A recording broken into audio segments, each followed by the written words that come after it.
Ben टेट्रैक्स को घंटा seriously नहीं लेता और डायमंड हेड बेन के टेट्रैक्स से फाइट करने लग जाता है और एक मशीन का यूज करके विलगैक्स बेन के हाथ से ओमनिट्रिक्स निकाल भी लेता है और वो इजीली विलगैक्स की आर्मी को मसल देता है और विलगैक्स को उठा के बोल के माफिक स्पेस में फेंक देता है। फिर हमारे हीरोज देखते हैं कि उनके जितने भी एनिमीज है वो वहाँ पे आ चुके हैं और उनके साथ फॉरएवर नाइट का हेड भी था। और फिर ग्रैंडपा मैक्स को पता चलता है कि फिल नल वॉइड का यूज करके कुछ एलियन को रिलीज कर रहा है और फिर उन्हीं एलियन को हरा के वो पैसा भी कमा रहा है।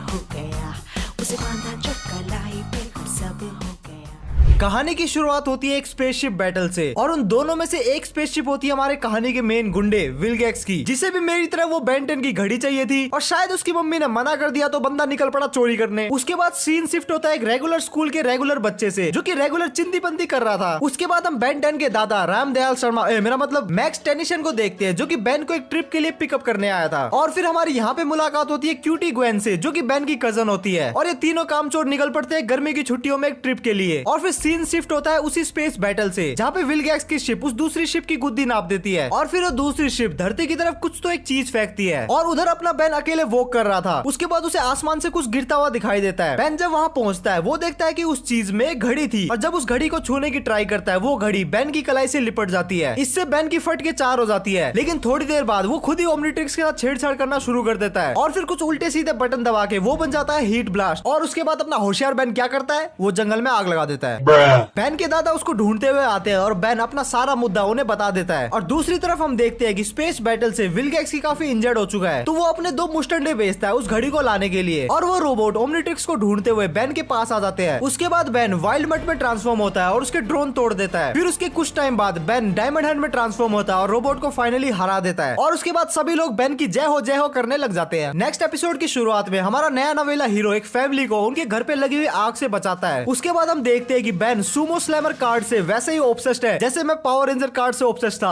उसके बाद इस शो के एक आइकॉनिक विलन डॉक्टर एनिमो की एंट्री होती है जो कि एक पागल साइंटिस्ट होता है और वो जानवरों पे एक्सपेरिमेंट करता है। वो एक फ्रॉग को म्यूटेट करता है और अपने मकान मालिक की घर की ऐसी की तैसी कर देता है। उसके बाद हमारा सीन शिफ्ट होता है एक मॉल की तरफ जहाँ पे बेन ग्रे मैटर नाम का एक प्राणी बन के सुमो स्लैमर कार्ड ढूंढ रहा था और उसके बाद अपना डॉक्टर एनिमो अपने मेंढक की सवारी करते हुए मॉल आ जाता है क्योंकि उसे एक्सपेरिमेंट के लिए कुछ सामान चाहिए था। और उसके बाद वो एक बर्ड और एक हैमस्टर को म्यूटेट कर देता है जिसे देख के हमारे टेनिसन भाई साहब की आत्मा कांप जाती है। बेन हैमस्टर को तो हरा देता है लेकिन डॉक्टर एनिमो वहाँ से फरार हो जाता है और फिर अपने लोंडे एनिमो को नेशनल हिस्ट्री म्यूजियम तक फॉलो करते हैं। म्यूजियम में एनिमो एक मैमथ को रीएनिमेट करता है और उससे लड़ने के लिए बेन फोरआर्म में ट्रांसफॉर्म होता है। बेन उस हाथी को मार गिराता है और अपनी ग्वेन एक डंडे से उस चिड़िया की वाट लगा देती है पर वो पागल साइंटिस्ट के टी-रेक्स को जिंदा कर देता है और वहाँ से बच के निकल जाता है और वो साथ ही साथ ग्वेन को भी अपने साथ ले जाता है। उसके बाद बेन स्टिंग फ्लाई नाम के एक एलियन में कन्वर्ट होता है और ग्वेन को वहाँ से बचा लेता है और इस लड़ाई में डॉक्टर एनिमो का हेलमेट भी डैमेज हो जाता है और एनिमो की सारी पावर उस हेलमेट में थी तो एनिमो हार जाता है और बेन उस हेलमेट को अपने पास रख लेता है, शायद क्रिकेट खेलेगा। अब अगले कुछ एपिसोड में से कुछ एपिसोड तो स्टोरी में बिल्कुल ही इंपॉर्टेंट नहीं है तो मैं उन्हें कंप्लीटली स्किप कर रहा हूँ और जो थोड़े इंपॉर्टेंट है उन्हें मैं एक्सप्लेन कर देता हूँ। अगले एपिसोड में देखते हैं कि बेन अपनी कजन को प्रैंक करते हुए क्रैकन को देख लेता है। अब क्रैकन क्या होता है, गुड क्वेश्चन। वो एक मिस्टीरियस सी क्रिएचर है जिसे आज तक किसी ने नहीं देखा लेकिन उसके बारे में अफवाहें सुनी है। बेन सबको ये बात बताता लेकिन उसकी बात को कोई घंटा भी सीरियसली नहीं लेता एक्सेप्ट कैप्टन शो। अब बंदे को शायद 2 दिन से टट्टी नहीं आई है क्योंकि इतना सीरियस फेस कौन बनाता है। तो वो बंदा अपनी बोट लेके निकल पड़ता है क्रैकन को ढूंढने के लिए और आगे उन्हें कुछ लोग मिलते हैं और जब बेन क्रैकन वाली बात उन लोगों को बताता है तब कोई भी उसे सीरियसली नहीं लेता और उसके थोड़ी देर बाद क्रैकन खुद ही अपनी मुंह दिखाई कर देता है। बेन उससे लड़ने के लिए एक्सेलरेट बनता है लेकिन शॉकिंगली यहाँ पे ओमनिट्रिक्स वो स्क्रू अप कर देती है बट स्टिल बेन लोगों को बचा लेता है और शो क्रैकन के पीछे जाता है और वहाँ पे उन्हें एक अंडा मिलता है लेकिन स्टडी ग्रुप वाले लोग शो को किडनैप कर लेते हैं लेकिन बेन शो को बचा लेता है। उसके बाद उन्हें पता चलता है कि ये लोग कोई स्टडी ग्रुप वाले नहीं है बल्कि ये लोग तो गुंडे लोग हैं। आगे हम देखते हैं कि विलगैक्स ओमनिट्रिक्स को पाने के लिए 3 मुस्टंडों को फिर से भेजता है जिसमें से एक था छक्का मेरा मतलब 2 छक्के मेरा मतलब 6-6, एक क्रैब और एक टेट्रैक्स। कैसी अपमानजनक बातें कर रहा है लड़का ये।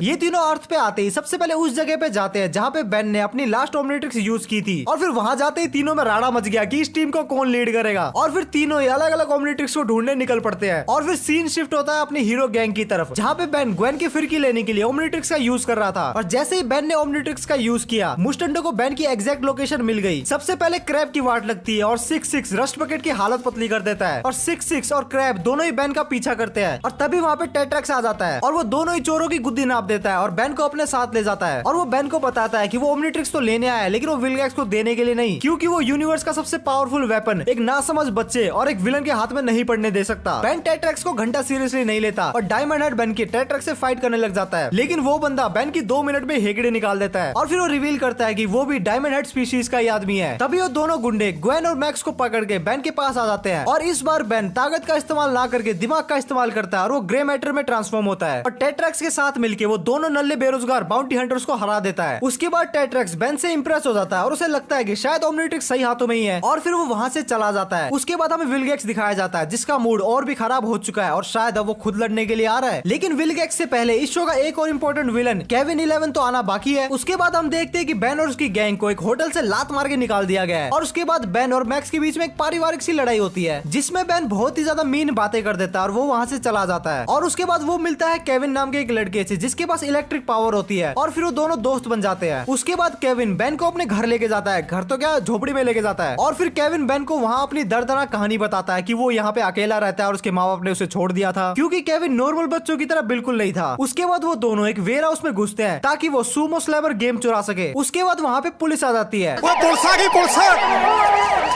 और फिर बेन ओमनीट्रिक्स का यूज करके स्टिंग फ्लाई बनता है और खुद को और केविन को वहां से बचा लेता है। उसके बाद दोनों एक टीम बनाते हैं और वो डिसाइड करते हैं कि वो दोनों अपनी पावर्स के साथ जो चाहे वो करेंगे। बेन को केविन काफी एक अच्छा दोस्त लग रहा था, लेकिन बेन की आंखें तब खुलती है जब केविन एक पैसेंजर ट्रेन को एक मनी ट्रेन से क्रैश करवाना चाहता था ताकि वो वहाँ से पैसे लूट सके। मैं तुम्हें यह नहीं करने दूंगा। हमने तय किया था हम पार्टनर्स हैं। नहीं, ये सब करना ठीक नहीं होगा। तो मुझे रोकने की कोशिश करो वॉच वाले। अब समझ में आया साले के पेरेंट्स ने उसे लात मार के क्यों निकाला। बेन को रियलाइज हो जाता है कि केविन देव मानुस तो बिल्कुल नहीं है, तो दोनों के बीच में झगड़ा होता है और वो झगड़ा एक फाइट में कन्वर्ट हो जाता है और फाइट के दौरान केविन ओमनीट्रिक्स की एनर्जी को अब्सॉर्ब कर लेता है जिसके कारण अब वो हीट ब्लास्ट में कन्वर्ट हो सकता है और फिर बेन दोनों ट्रेन को भिड़ने से रोक लेता है और जब वो केविन के पास जाता है वो देखता है कि केविन अपनी अब्सॉर्ब पावर की मदद से अपनी ओल्ड गैंग के मेंबर्स को पेल रहा है, लेकिन थोड़ी देर बाद उसकी पावर खत्म हो जाती है। लेकिन ना समझ बेन की वजह से वो ओमनीट्रिक्स को एक बार फिर से अब्सॉर्ब करता है और ओमनीट्रिक्स की और पावर अचीव करने के लालच में वहाँ पे एक ब्लास्ट होता है और सबको लगता है कि केविन का किस्सा खत्म हो चुका है और बेन मैक्स को सॉरी बोल के रस्ट बकेट में बैठ के जा रहा होता है। उसके बाद एक सीन आता है जहाँ हम देखते हैं कि उस ब्लास्ट के कारण केविन ने ओमनीट्रिक्स की कुछ और पावर को ऑब्जर्व कर लिया है। तो नेक्स्ट एपिसोड की शुरुआत में हमारा हीरो भिड़ जाता है कुछ बाइकर गैंग से जो कि सबके सब लड़कियां होती है और तभी वहाँ पे विलगैक्स के ड्रोन आ जाते हैं। हालांकि बेन उन ड्रोन को हरा देता है, लेकिन इसके चक्कर में ग्रैंडपा मैक्स घायल हो जाते हैं। बेन उन्हें उठा के सरकारी हॉस्पिटल में भर्ती करता है और दूसरी तरफ हम देखते हैं कि एक ड्रोन का टूटा हुआ टुकड़ा बाइकर गैंग की लीडर से मर्ज हो जाता है और उसमें कुछ नई पावर आ जाती है और उस पावर का यूज करके वो पुलिस पे अटैक करती है और उसके बाद विलगैक्स रोजो से कम्युनिकेट करता है और उसे बोलता है कि जा ओमनीट्रिक्स ढूंढ के ला और वो उसी सरकारी हॉस्पिटल में पहुंच जाती है और फिर दोनों के बीच में मारकाट शुरू हो जाती है और इसी बीच विलगैक्स पहली बार बेन से बात करता है। बेन रोजो को हरा देती है और रोजो अपनी पावर को गवा देती है और फिर अपनी क्यूटी रोजो को सुपर किक मारती है और पुलिस के हवाले कर देती है। नेक्स्ट एपिसोड में दादाजी मैक्स ग्वेन और बेन को म्यूजियम का टूर कराने के लिए लेके जाते हैं और फिर वहाँ पे हेक्स नाम का एक आदमी आ जाता है जिसका मकसद होता है अर्खामाथा नाम की एक स्पेल बुक चुराना, बट हमारा अंडर एज हीरो उसको हरा देता है और उसके बाद बेन को काफी लाइमलाइट एंड अटेंशन मिलती है और ग्वेन को इससे थोड़ी जलन होने लगती है। उसके बाद बेन ग्वेन को एक सुवेनियर देता है जो उसे लड़ाई के टाइम पे मिला था और दूसरी तरफ हम देखते हैं कि हेक्स एम्बुलेंस से भाग निकलता है और वो सीधा म्यूजियम जाता है और वो स्पेल बुक लेता है और वो अपना मंत्र मारने वाला था, लेकिन वो नोटिस करता है कि उसके पास उसका जेम तो है ही नहीं और वो जेम वही होता है जो कि ग्वेन के नेकलेस में था और वो जेम ग्वेन को सुपर लकी बना रहा था और हेक्स को वही जेम चाहिए था। और होना क्या था, दोनों पार्टी के बीच में रोले मचते हैं और हेक्स किसी तरीके से वो जेम ले लेता है और फिर अपना under as super hero Ben उससे लड़ता है और बेन और ग्वेन दोनों मिलके हेक्स को हरा देते हैं और साथ ही साथ वो दोनों सारे जेम्स को भी डिस्ट्रॉय कर देते हैं। और अब फाइनली चलते हैं सीजन 1 के फिनाले की तरफ जहाँ पे विलगैक्स खुद आ रहा है। लेकिन इससे पहले अगर तुम्हें कंटेंट पसंद आ रहा है तो एक सब्सक्राइब जरूर से कर देना, इससे तुम्हारा कुछ नहीं जाएगा लेकिन मुझे बहुत सारी मोटिवेशन मिलेगी। तो फाइनली अपने मुस्टंडो को भेजने की जगह इस बार विलगैक्स खुद आता है और बेन को अपने पास लाने के लिए वो सिटी पे अटैक करता है और फाइनली अपने हीरो और विलन का पहली बार फेस ऑफ होता है। बेन और विलगैक्स की फाइट हो रही थी लेकिन दादाजी मैक्स अपनी रस्ट पैकेट को लेके आते हैं और बेन को अंदर आने को बोलते हैं और बेन को बोलते हैं कि अभी तुम विलगैक्स से फाइट करने के लिए रेडी बिल्कुल नहीं हो। मैक्स को विलगैक्स के बारे में पता होते हुए देख बेन हैरान हो जाता है, लेकिन वो विलगैक्स से लड़ने के लिए एक बार फिर से पहुंच जाता है, लेकिन इस बार विलगैक्स उस पर हावी पड़ता है और वो बेन को किडनैप करके ले जाता है। और दूसरी तरफ मैक्स और ग्वेन माउंट रशमोर में एक सीक्रेट जगह पे पहुंच जाते हैं और वहाँ पे रिवील होता है कि ग्रैंडपा मैक्स कोई नॉर्मल प्लम्बर नहीं है बल्कि प्लम्बिंग में वो जॉनी सिंस के भी बाप है। मेरा मतलब प्लम्बर तो एक टाइटल पीपल है वो एक्चुअल में स्पेस एलियन से फाइट करने का काम करते हैं। उसके बाद रस्ट बकेट में बैठ के ग्वेन और मैक्स विलगैक्स की शिप पे हल्ला बोल देते हैं, जहाँ पे विलगैक्स किसी एक मशीन से बेन के हाथ से ओमनिट्रिक्स निकालने की कोशिश कर रहा था। उसके बाद हम देखते हैं कि बेन लिटरली हर सेकंड एक नए एलियन में कन्वर्ट हो रहा था। उसके बाद हमें पता चलता है कि विलगैक्स और मैक्स की एक पुरानी दुश्मनी है और वो दुश्मनी हम वीडियो में आगे कवर करेंगे, बट अभी फाइनल फाइट में फोकस करते हैं। बेन किसी तरीके से उस मशीन से आजाद हो जाता है और विलगैक्स और बेन के बीच में एक धुआंधार फाइट होती है एंड उसी दौरान ग्रैंडपा एंड ग्वेन उस शिप से निकल जाते हैं, बट बाद में मैक्स और ग्वेन को बचाने के लिए बेन खुद को सैक्रिफाइस करने के लिए रेडी हो जाता है और फिर विलगैक्स बेन को शिप में ले जाता है। लेकिन मैक्स पहले ही शिप में सेल्फ डिस्ट्रक्शन मोड ऑन कर चुका था और विलगैक्स और बेन उसी शिप में लड़ रहे थे, लेकिन किसी तरीके से बेन उस शिप से निकलने में कामयाब रहा और विलगैक्स उसी शिप के साथ फट गया। तो क्या विलगैक्स फाइनली खत्म हो गया? वो तो आगे पता चलेगा। सीजन 2 के स्टार्टिंग में हमें ग्रैंडपा मैक्स के जवानी के दिनों का एक फ्लैशबैक दिखाया जाता है, जहाँ पे वो और उसका एक और प्लम्बर फ्रेंड फिल विलगैक्स से लड़ रहे थे। उसके बाद मैक्स अपने एक हाईली एडवांस वेपन का यूज करके विलगैक्स को एक रॉकेट में बांध देता है और ऐसे विलगैक्स रॉकेट के साथ ही फट जाता है। उसके बाद प्रेजेंट में मैक्स ग्वेन और बेन को बता रहे होते हैं कि प्लम्बर्स एक अंडरग्राउंड सुपर सीक्रेट ऑर्गेनाइजेशन है जिसे एलियन से लड़ने के लिए बनाया गया था। और मैक्स बताते हैं कि वो पहले ओमनिट्रिक्स को देख के सरप्राइज हो गए थे क्योंकि उन्हें लगता था कि ओमनिट्रिक्स सिर्फ एक अफवाह है। उसके बाद उसी दिन हमारी गैंग ग्रैंडपा मैक्स की प्लम्बर फ्रेंड फिल से मिलती है और उन्हें पता चलता है कि ग्रैंडपा मैक्स के रिटायर होने के बाद प्लम्बर ऑर्गेनाइजेशन डिसबैंड हो चुकी है। और फिर फिल बताता है कि उसने खुद का एक प्लम्बिंग बिजनेस स्टार्ट कर दिया है। अपनी गैंग फिल की 2 वाइल्ड मड से लड़ने के लिए मदद करती है और जब बेन ओमनिट्रिक्स का यूज करता है तब फिल को ओमनिट्रिक्स के बारे में पता चलता है। फिल एक सोनिक विसल का यूज करके उन वाइल्ड मड को कंट्रोल करने का ट्राई करता है, लेकिन हमारे ग्रैंडपा मैक्स को सोनिक विसल को लेकर कुछ डाउट थे, तो वो प्लम्बर के एक सीक्रेट हाइडआउट में जाते हैं और वो वहाँ देखते हैं कि वहाँ पे नल वॉइड प्रोजेक्टर मिसिंग है। और फिर ग्रैंडपा मैक्स को पता चलता है कि फिल नल वॉइड का यूज करके कुछ एलियन को रिलीज कर रहा है और फिर उन्हीं एलियन को हरा के वो पैसा भी कमा रहा है। वाह क्या मस्त बिजनेस है। जब वो फिल के पास जाते हैं तो फिल एक और एलियन को रिलीज कर देता है और वो वहाँ से भाग जाता है, लेकिन बेन उस एलियन को हरा देता है और फिल के पीछे जाते हैं। और फिर हम देखते हैं कि ग्वेन फिल की गाड़ी की डिग्गी में छिपी हुई थी और ग्वेन उससे नल वॉइड प्रोजेक्टर छीनने का ट्राई करती है, लेकिन इसे छीना झपटी में फिल खुद ही नल वॉइड के अंदर चला जाता है। आगे हम देखते हैं कि बेन सटिया गया और उसने तबाही मचानी शुरू कर दी है। तभी स्पेशल एलियन कंटेनमेंट फोर्स वहां आ जाती है और बेन बच के निकल जाता है और ये देख के ग्रैंडपा और ग्वेन रस्ट बकेट की तरफ जाते हैं और वो बेन से एक्सप्लेनेशन मांगते हैं, लेकिन बेन कहता है कि उसने तो कुछ नहीं किया, वो इतनी देर से बस यही बैठा हुआ है। फिर इनको रियलाइज होता है कि कोई तो है जो कि बेन की रेपुटेशन खराब करने में लगा हुआ है और बेन को एक फोरआर्म्स दिखता है और वो उसे रोकने के लिए निकल पड़ता है और ग्वेन को एक हीट ब्लास्ट दिखता है जो कि बेन नहीं था। बेन उस हीट ब्लास्ट से लड़ता है और बेन को पता चलता है कि ये और कोई नहीं बल्कि केविन 11 है। लास्ट टाइम उस ब्लास्ट की वजह से केविन को बेन की सारी एलियन की पावर मिल गई थी और वो बेन को बताता है कि उसका मकसद बेन की रेपुटेशन को खराब करना है और उसके बाद वो डायमंड हेड बनके गोल्डन गेट ब्रिज को डिस्ट्रॉय करने का ट्राई करता है। और फिर वहाँ पे एलियन कैप्चर टीम आ जाती है, लेकिन केविन एलियन कैप्चर टीम के लीडर को कुत्तों की तरह मारता है और फिर वहाँ पे केविन और बेन के बीच में फाइट होने लगती है। फाइट के दौरान केविन अपनी ह्यूमन फॉर्म में वापस ट्रांसफॉर्म हो जाता है और जब वो एक बार फिर से ट्रांसफॉर्म होने का ट्राई करता है तब वो सारे एलियन का मिक्सचर ही बन जाता है। अब यहाँ पे प्रॉब्लम ये थी कि वो वापस से नॉर्मल ह्यूमन में ट्रांसफॉर्म नहीं हो पा रहा था और फिर एलियन कैप्चर टीम केविन को ब्लास्ट से उड़ा देती है और उन्हें पता चल जाता है कि अपना बेन शरीफ लोंडा है। तो कुछ एपिसोड बाद वो नल्ला केविन फिर से आ जाता है और बेन और केविन के बीच में फाइट होती है और फाइट के दौरान ही उन्हें कुछ एलियन उठा लेते हैं और वो पहुंच जाते हैं ग्लैडिएटर अरीना में, जहाँ पे उन्हें बताया जाता है कि अब तुम लोग गुलाम हो और हमारे मालिक के लिए लड़ाई करोगे। अगर तुम लड़ाई हारे तो मारे जाओगे, अगर तुम्हें जिंदा रहना है तो लड़ाई जीतनी पड़ेगी। और फिर तभी अरीना का चैंपियन टेक्नोक वहाँ पे आ जाता है डिनर करने के लिए और केविन की वजह से वो बेन से भिड़ जाता है। और इस फाइट को और भी ज्यादा इंटरेस्टिंग करने के लिए गेम मास्टर स्लिक विग्मा केविन और बेन को एक रस्सी से बांध देते हैं और उन दोनों को बताते हैं कि तुम दोनों को साथ में ही लड़ना पड़ेगा, अगर दोनों में से कोई भी मरा तो दूसरा भी मारा जाएगा। और फिर केविन और बेन को ना चाहते हुए भी एक साथ मिलकर लड़ना पड़ता है और फिर दोनों को रियलाइज होता है कि केविन के पास बेन के सारे एलियन की थोड़ी थोड़ी पावर है, तो अगर वो उन पावर को कंबाइन करे तो वो टेक्नोक को हरा सकते हैं और ऐसा करके वो टेक्नोक को हरा भी देता है। और जब केविन टेक्नोक को मारने जा रहा था तब बेन उसे रोक लेता है और फिर ये तीनों शिप से बाहर निकलने का ट्राई करते हैं और साथ ही साथ बाकी सारे एलियंस को उसके घर पहुंचाने का भी ट्राई करते हैं। और उसके बाद बेन स्लिक से फाइट करता है और फिर केविन वहाँ पे अचानक से आके स्लिक विग्मा बीम को निपटा देता है और जब बेन अपने ह्यूमन फॉर्म में होता है तो केविन को रियलाइज होता है कि यहाँ पे कोई नहीं है जो कि उसे बेन को मारने से रोक सके। तभी टेक्नोक आके बेन को बचा लेता है और बेन को घर भेज देता है और केविन वहीं फंस जाता है। उसके कुछ एपिसोड बाद बेन को काफी बुरे सपने आते हैं और फिर उसी दिन जब ग्वेन प्रिप स्कूल का टूर कर रही थी तो वहाँ पे कुछ वियर्ड म्यूटेंट क्लाउन्स रोबरी करने आ जाते हैं और बेन उनसे लड़ने के लिए ओमनिट्रिक्स का यूज करता है, लेकिन वो गलती से घोस्ट फ्रीक बन जाता है। फिर हम देखते हैं कि वो उन जोकर्स को कुत्ते की तरह मारता है और वो वहाँ से भाग जाते हैं। और जब ओमनिट्रिक्स में टाइम आउट शुरू होता है तब घोस्ट फ्रीक कहता है कि मुझे वापस नहीं जाना और बेन वापस से ह्यूमन फॉर्म में आ जाता है। लेकिन ये काफी वियर्ड था क्योंकि बेन जब भी एलियन बनता है तब उस एलियन पे बेन का पूरा कंट्रोल होता है, लेकिन इस बार घोस्ट फ्रीक पे उसका पूरा कंट्रोल नहीं था। और उसके बाद हम देखते हैं कि घोस्ट फ्रीक अपनी एक अलग फॉर्म में आ जाता है और वो बेन को बताता है कि जो डीएनए यूज हुआ था उसे बनाने के लिए वो इनफ नहीं था, तो अब उसे बेन का ओमनिट्रिक्स चाहिए ताकि वो अपने फुल फॉर्म में आ सके।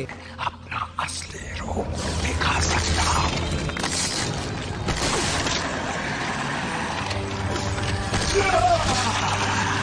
और ओमनिट्रिक्स पाने के लिए वो बेन को पोजेस कर ही रहा होता है, तभी सनलाइट की वजह से वो जलने लगता है और सनलाइट वाले इश्यू को रिजोल्व करने के लिए घोस्ट फ्रीक तुबा प्लेयर की बॉडी में घुस जाता है और फिर वो उन जोकर्स को डरा धमका के अपनी टीम में शामिल कर लेता है और फिर वो एक स्टूडेंट को उठा लेता है ताकि बेन से ओमनिट्रिक्स लिया जा सके। और वहाँ पे बेन आ जाता है और घोस्ट फ्रीक को रियलाइज होता है कि जब तक बेन एलियन फॉर्म में है तब वो उसके साथ मर्ज नहीं हो सकता, बट उसको पता था कि थोड़ी देर बाद बेन वापस से ह्यूमन फॉर्म में आ ही जाएगा। और जहाँ पे मैटर बड़े होते हैं वहाँ पे दादाजी खड़े होते हैं, तो उस सिचुएशन को सोल्व करने के लिए दादाजी एक बीम का यूज करते हैं जो कि सनलाइट रिफ्लेक्ट करती है ताकि वो नल्ले भूत को हराया जा सके। लेकिन घोस्ट फ्रीक बार बार बॉडी चेंज करने लग जाता है और लास्ट में ग्वेन की बॉडी में घुस जाता है और वो बेन को बोलता है कि अगर उसने सरेंडर नहीं किया तो वो ग्वेन को बिल्डिंग से जंप करवा देगा। और बेन सरेंडर कर देता है, लेकिन अचानक से बेन ग्रे मैटर बन जाता है ताकि घोस्ट फ्रीक उससे मर्ज ना हो। लेकिन थोड़ी देर बाद वो वापस से ह्यूमन फॉर्म में आ ही जाता है, लेकिन इस बार वो अपनी बुद्धि का इस्तेमाल करता है और वहाँ पे लगे हुए पर्दों को हटाना शुरू करता है। सुबह हो चुकी थी तो सनलाइट आते ही घोस्ट फ्रीक जल जाता है। अब फाइनली आते हैं सीजन 2 के फिनाले में। फाइनल एपिसोड में केविन की मीटिंग होती है विलगैक्स से और दोनों के ही अंदर बेन से बदला लेने की आग भरी हुई थी और दोनों ही साथ मिलके बेन से बदला लेने का प्लान बनाते हैं। और वहाँ अर्थ पे बेन अपनी ओमनिट्रिक्स के साथ छेड़छाड़ कर रहा था जिसकी वजह से गलती से मास्टर कंट्रोल अनलॉक हो जाता है, जिससे अब बेन अनलिमिटेड टाइम के लिए एलियन बन सकता था और वो जब चाहे एलियन के बीच में स्विच भी कर सकता था। उसके बाद केविन और विलगैक्स वोच की एनर्जी को ट्रैक करते हुए बेन के पास आते हैं। पहले बेन मैक्स और ग्वेन को बचाता है और फिर वो दोनों से लड़ने लगता है। उसके बाद ग्रैंडपा मैक्स अपनी बुद्धि का इस्तेमाल करके नल वर्ल्ड प्रोजेक्टर को विलगैक्स और केविन पे शूट कर देता है, लेकिन नल वर्ल्ड में जाते जाते वो दोनों बेन को भी अंदर खींच लेते हैं और तीनों नल वर्ल्ड में ही फंस जाते हैं। उसके बाद मारी छोरी नल वर्ल्ड के अंदर जाती है बेन की मदद करने के लिए और आगे हम देखते हैं कि केविन ग्वेन को पकड़ लेता है और ग्वेन को बचाने के लिए बेन ओमनिट्रिक्स देने के लिए रेडी हो जाता है और एक मशीन का यूज करके विलगैक्स बेन के हाथ से ओमनिट्रिक्स निकाल भी लेता है। लेकिन ओमनिट्रिक्स कौन रखेगा, इसके चक्कर में विलगैक्स और केविन आपस में ही भिड़ जाते हैं। क्या गुंडा बनेगा रे तू।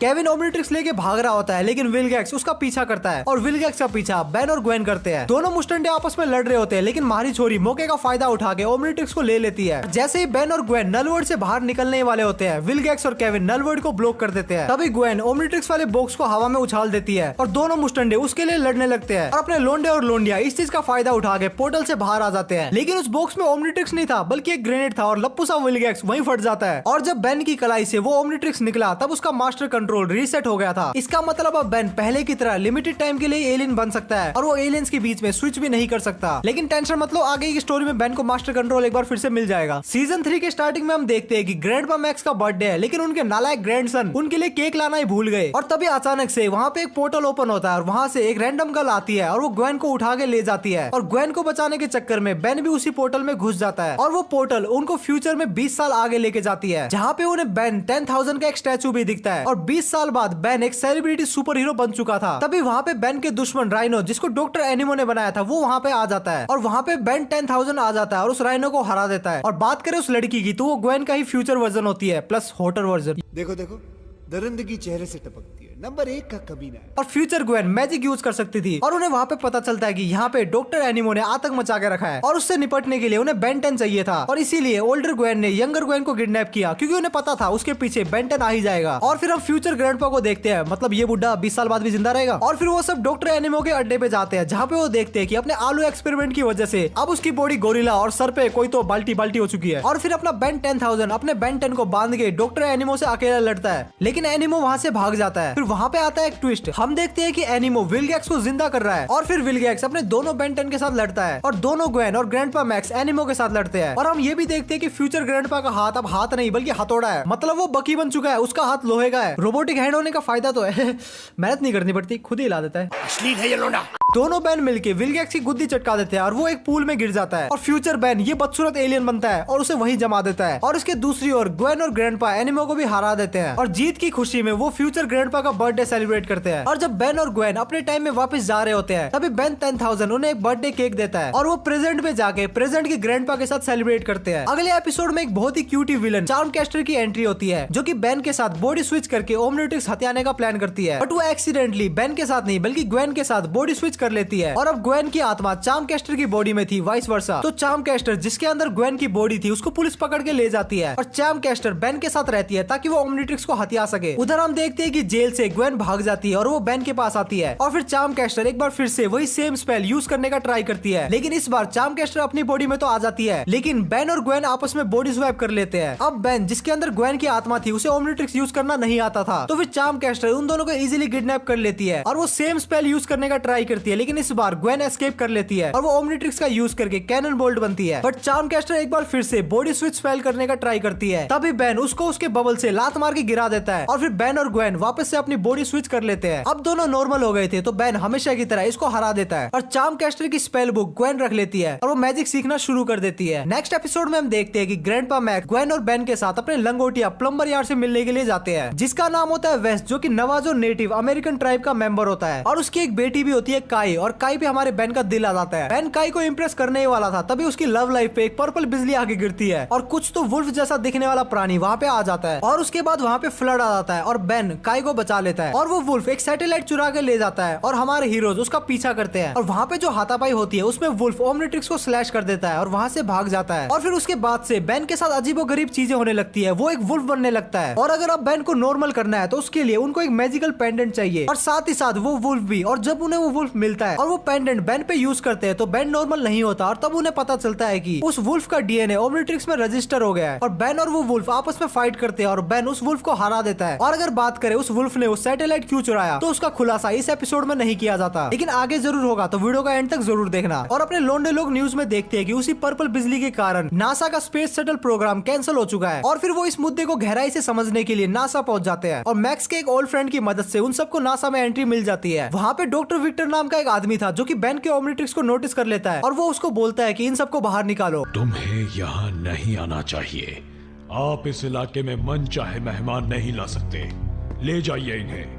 इनकी प्रॉब्लम क्या है? मैक्स का दोस्त मैक्स को बाहर निकलने की बोलता है, लेकिन ये बुढ़ा सुनता किसकी है, ये चोरी छुप के कंट्रोल रूम में घुस जाता है और फिर हम देखते हैं कि मम्मी और वेयरवुल्फ भी वहाँ पे आ जाते हैं और वो मैक्स के दोस्त को कैप्चर कर लेते हैं और डॉक्टर विक्टर वुल्फ को बेन के पीछे भेजता है और मैक्स कंट्रोल रूम में एक फुटेज देख के पता लगा लेता है कि उस पर्पल लाइट में डॉक्टर विक्टर का ही हाथ है और दूसरी तरफ बेन का सामना वेयरवुल्फ से होता है और बेन उसे किसी तरीके से हरा देता है और फिर बेन, ग्वेन और मैक्स साथ में आते हैं और इन्वेस्टिगेशन करने निकल पड़ते हैं और तभी वेयरवुल्फ और मम्मी उन तीनों पे अटैक कर देता है और बेन कैनन बोल्ट बन के उन दोनों को बचाता है और फिर डॉक्टर विक्टर अचानक से बेन पे पर्पल लाइट से अटैक कर देता है और विक्टर फ्रैंकेस्टाइन में ट्रांसफॉर्म हो जाता है और बेन का टाइम आउट हो चुका था तो वो ह्यूमन फॉर्म में वापस आ जाता है और ग्वेन अपनी मैजिक की मदद से सबको बचाती है और फिर हम देखते हैं कि विक्टर, वेयरवुल्फ और मम्मी तीनों कहीं पे चले जाते हैं और फिर मैक्स बेन को बताता है कि शायद वो कोरिडियम को शिप में ले जाएंगे और फिर बेन उन तीनों का पीछा करते हैं और मैक्स और ग्वेन कोरिडियम की प्रॉब्लम को सोल्व करने के लिए प्रोटेक्शन सूट पहन के शिप में जाते हैं। वहाँ पे दूसरी तरफ बेन और विक्टर में फाइट स्टार्ट होती है और विक्टर बेन को कुत्ते की तरह पीट रहा होता है और साथ ही साथ स्पेसशिप को लॉन्च कर देता है जिसके अंदर ग्वेन और मैक्स है और इसके अलावा वो एक एक्सपेरिमेंट करता है और घोस्ट फ्रीक को रेजरेक्ट कर देता है और फिर हमें पता चलता है कि घोस्ट फ्रीक ही डॉक्टर विक्टर का मास्टर है और इस सारे प्लान के पीछे उसका ही हाथ था। और दूसरी तरफ ग्वेन और मैक्स आउटर स्पेस में पहुंच जाते हैं और मम्मी भी उनके साथ ही आती है। बेन वापस से ह्यूमन में ट्रांसफॉर्म होता है और विक्टर उसको पकड़ लेता है ताकि घोस्ट फ्रीक बेन के साथ मर्ज हो सके और ओमनिट्रिक्स पे कंप्लीट कंट्रोल पा सके, लेकिन बेन उनके हाथ में नहीं आता और बेन ग्रे मैटर में ट्रांसफॉर्म हो जाता है और घोस्ट फ्रीक उसके ह्यूमन फॉर्म में वापस आने का वेट करता है और इसी दौरान बेन को उनका मास्टर प्लान पता चलता है और वो मास्टर प्लान वो मैक्स को बताता है। उनका प्लान होता है कि वो न्यू मैक्सिको से कोरिडियम बीम आसमान की तरफ लॉन्च करेंगे और वो सैटेलाइट में टकरा के वापस से अर्थ पे टकराएगी जिससे अर्थ के सारे लोग म्यूटेंट बन जाएंगे और फिर मम्मी ग्वेन और मैक्स पे अटैक कर देती है और उन्हें स्पेस से बाहर फेंक देती है। वहीं बेन विक्टर और घोस्ट फ्रीक से किसी तरीके से निपटता है और अपग्रेड बन के स्पेस शटल का कंट्रोल लेता है और वो ग्वेन और मैक्स को बचाने निकल पड़ता है, लेकिन उसके पीछे डॉक्टर विक्टर भी आता है बट बेन उसे किसी तरीके से मैनेज कर लेता है और ग्वेन और मैक्स एक बार फिर से शिप में वापस आ जाते हैं। तभी घोस्ट फ्रीक कोरिडियम बीम को प्रोजेक्ट करने लगता है जिससे अर्थ के सारे लोग म्यूटेंट बनना शुरू होते हैं। तभी ग्वेन अपने मैजिक का यूज करके विक्टर से निपट लेती है और बेन विक्टर के डीएनए से मिले एलियन से घोस्ट फ्रीक से लड़ता है और मैक्स शिप को कंट्रोल करने का ट्राई करता है। तभी वहाँ पे विक्टर आ जाता है और मैक्स विक्टर को रोकते हुए सैटेलाइट डिस्क को डिस्ट्रॉय कर देता है जिसकी वजह से कोरिडियम बीम का प्रोजेक्शन बंद हो जाता है और अर्थ के सारे लोग नॉर्मल होना शुरू होते हैं। डॉक्टर विक्टर बेन की तरफ एक प्रोजेक्ट बीम मारता है जिसकी वजह से कुछ तो ब्लैक होल जैसा क्रिएट होना शुरू हो जाता है और विक्टर उसी होल में खींचा चला जाता है और तभी घोस्ट फ्रीक शिप का सेल्फ डिस्ट्रक्शन मोड ऑन कर देता है बट बेन और ग्वेन किसी तरीके से एस्केप कर लेते हैं और वो नीचे गिरने लग जाते हैं और ग्रैंडपा मैक्स एक शिप लेके आते हैं और उन्हें बचा लेते हैं और वहाँ पे घोस्ट फ्रीक आ जाता है और वो ओमनिट्रिक्स लेने का ट्राई करता है, लेकिन मैक्स अपनी बुद्धि का इस्तेमाल करके शिप को सन की तरफ मोड़ देता है और सूरज की वजह से घोस्ट फ्रीक डिस्ट्रॉय हो जाता है और साथ के साथ शिप भी डिस्ट्रॉय होना शुरू होती है बट बेन कैनन बोल्ट बन के सबको बचा लेता है और फिर बेन देखता है कि एक बार फिर से ओमनिट्रिक्स में घोस्ट फ्रीक का डीएनए आ गया है। और अब फाइनली चलते हैं इस सीजन के फाइनल एपिसोड की तरफ। इस एपिसोड में एक एलियन गर्ल की एंट्री होती है जो कि ओमनिट्रिक्स को ढूंढ रही थी। उसके बाद बेन और उस लड़की की लड़ाई होती है। तभी ग्रैंडपा वहाँ पे आ जाते हैं और फाइट रुक जाती है और ग्रैंडपा बोलते हैं कि अरे ये तो मेरी पुरानी सेटिंग है। और तब रिवील होता है कि एपिसोड 1 में विलगैक्स जिस स्पेसशिप को मार रहा था उस स्पेसशिप में ये एलियन औरत थी और उसने ही ओमनिट्रिक्स को धरती की तरफ भेजा था और ये ओमनिट्रिक्स ग्रैंडपा मैक्स के लिए ही भेजा गया था, ना कि बेन के लिए। मैं ओमनिट्रिक्स को ट्रांसपोर्ट कर रही थी जब हमारे पुराने दोस्त ने हमला कर दिया और अमानत के तौर पर उसे नीचे वाले प्लेनेट में भेज दिया। मैक्स और शाइलेन का मिलाप चल ही रहा था, तभी उन पे विलगैक्स का ड्रोन अटैक कर देता है। ये लोग उस ड्रोन को हरा देते हैं, लेकिन उसके कुछ टाइम बाद एक रोबोट आता है जो कि मैक्स को किडनैप कर लेता है। फिर बेन शेलिन और ग्वेन के साथ मिलके मैक्स को बचा लेते हैं और शेलिन को भी लगता है कि शायद बेन ओमनिट्रिक्स के लायक ही है, तो वो बेन को ओमनिट्रिक्स रखने देती है और जाते वक्त वो मैक्स को इन्वाइट करती है अपने साथ जाने के लिए, लेकिन मैक्स उसे मना कर देता है और बेन और ग्वेन के साथ ही रहता है। अब अपने पॉपकॉर्न लेके आ जाओ, क्योंकि अब मैं तुम्हें काफी इंटरेस्टिंग मूवी के बारे में बताने वाला हूँ जो कि स्टोरी में बिल्कुल ही रेलेवेंट है। सीक्रेट ऑफ ओमनिट्रिक्स मूवी की शुरुआत में हम देखते हैं कि डॉक्टर एनिमो ने ग्वेन और मैक्स को किडनैप करके रखा है और उसके पास एक डीएनए न्यूक है जिसको वो एटमॉस्फेयर में रिलीज करके सबको म्यूटेंट बनाना चाहता है। बेन हीट ब्लास्ट में ट्रांसफॉर्म होकर उसे रोकने का ट्राई करता है और वो थोड़ी लड़ाई के बाद डॉक्टर एनिमो की गुद्दी भी बजा देता है, लेकिन जब वो डीएनए न्यूक वाली मशीन को बंद करने का ट्राई करता है तब उसमें से एक ब्लास्ट निकलता है और उस ब्लास्ट की वजह से ओमनिट्रिक्स में कुछ तो एक गड़बड़ होती है और उसी रात टेट्रैक्स धरती पे आता है और वो बेन को बताता है कि उसे ओमनिट्रिक्स से सेल्फ डिस्ट्रक्शन मोड ऑन होने का सिग्नल आया है, इसलिए वो धरती पे ओमनिट्रिक्स की प्रॉब्लम को सोल्व करने के लिए आया है। और वो बेन को बताता है कि अगर ओमनिट्रिक्स सेल्फ डिस्ट्रक्ट हो गई तो बेन भी मर जाएगा और इसको रोकने के लिए उन्हें ओमनिट्रिक्स के क्रिएटर के पास जाना पड़ेगा और उसे नहीं पता कि एजमत कहाँ है, तो उनके पास सिर्फ 4 ही दिन है एजमत को ढूंढ के इस सेल्फ डिस्ट्रक्शन को रोकने के लिए। और टेट्रैक्स कहता है कि वो ओमनिट्रिक्स में एजमत के डीएनए की मदद से उसकी लोकेशन का पता लगा लेंगे और बेन और टेट्रैक्स स्पेसशिप में बैठ के एजमत की तलाश में निकल पड़ते हैं, लेकिन उन्हें नहीं पता था कि ग्वेन भी चोरी छिपके उनके पीछे आ गई है। और दूसरी तरफ हम देखते हैं कि विलगैक्स नल वर्ल्ड से निकल चुका है और दूसरी तरफ हमारी गैंग को पता चलता है कि एजमत कोई तो एक प्रिजन प्लेनेट में है और वहाँ पे उन्हें विलगैक्स की प्रजाति की एक फीमेल औरत मिलती है जो कि उन्हें बताती है कि ओमनिट्रिक्स को बनाने में उसने एजमत की हेल्प की है और वॉच को बनाने के बाद उसको प्रॉपर क्रेडिट नहीं मिला, जिसकी वजह से उसने वॉच में एजमत के डीएनए की बजाय अपना डीएनए डाल दिया था। बट अच्छी बात ये है कि उसे एजमत का पता है और वो ये भी बताती है कि ओमनिट्रिक्स का सेल्फ डिस्ट्रक्शन मोड सिर्फ बेन की ही जान नहीं लेगा बल्कि वो पूरे यूनिवर्स को तबाह कर देगा। अब सिचुएशन काफी सीरियस थी क्योंकि बेन की जान और पूरे यूनिवर्स की गा एजमत के हाथ में थी। ये जो मैंने गा बोला ना उसके बाद वो बीप वाला